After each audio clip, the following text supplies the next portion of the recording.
Viewers, WhatsApp মালিকানাধীন company মেটা আজকে একটি আপডেট প্রকাশিত হচ্ছে, যেখানে বলা হচ্ছে প্রায় 12 থেকে 15টা ক্যাটাগরির মোবাইলের মাধ্যমে হোয়াটসঅ্যাপ সেবাটি বন্ধ হচ্ছে, যেটা 2009 সাল থেকে বাংলাদেশে চালু ছিল।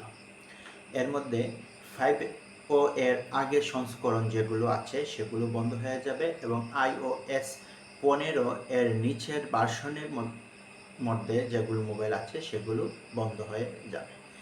এই বন্ধের তালিকায় অ্যান্ড্রয়েড এবং আইফোনই সবচেয়ে বেশি বন্ধ হচ্ছে আইফোন, পুরাতন আইফোনগুলা। এর মধ্যে প্রায় 12 থেকে 15টা ক্যাটাগরির মোবাইল বন্ধ হচ্ছে। এর মধ্যে হচ্ছে আইফোন 5 এবং iPhone 6, iPhone 6 plus, iPhone 6 iPhone 6 plus. এরপরে স্যামসাং গ্যালাক্সির মধ্যে আছে S4, Samsung Galaxy Note 3, Sony ZI, LCG3, মেটা 14, মোটরোলা। এই কয়েকটি মোবাইলের মাধ্যমেই আজকে রাত্রে দেখে মেটা কোম্পানি হোয়াটসঅ্যাপ বন্ধ ঘোষণা করেছে। কেন হোয়াটসঅ্যাপ বন্ধ করছে সেটারও একটা কারণ তারা উল্লেখ করেছে।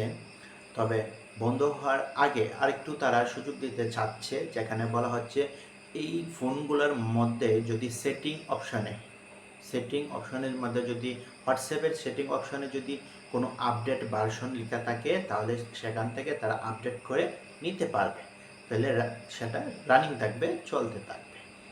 আর এটা বন্ধ করার কারণ হিসেবে তারা দাঁড়িয়েছে যে মেসেঞ্জার তো প্রতিনিয়তই, হোয়াটসঅ্যাপ তো প্রতিনিয়তই আপডেট হচ্ছে, আর এই ফোনগুলো হচ্ছে একদম পুরাতন মডেলের ফোন।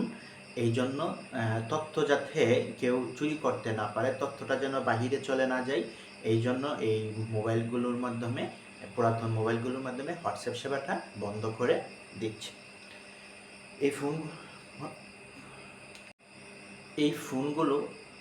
এই ফোনগুলোকে হোয়াটসঅ্যাপ মেটা কোম্পানি তালিকাভুক্ত করেছে, কারণ হচ্ছে এই ফোনগুলো এখন আর হোয়াটসঅ্যাপটা আপডেট নিতে পারে না। এই জন্যই মূলত হোয়াটসঅ্যাপ বন্ধ করে দিচ্ছে। ধন্যবাদ ভিডিওটা দেখার জন্য।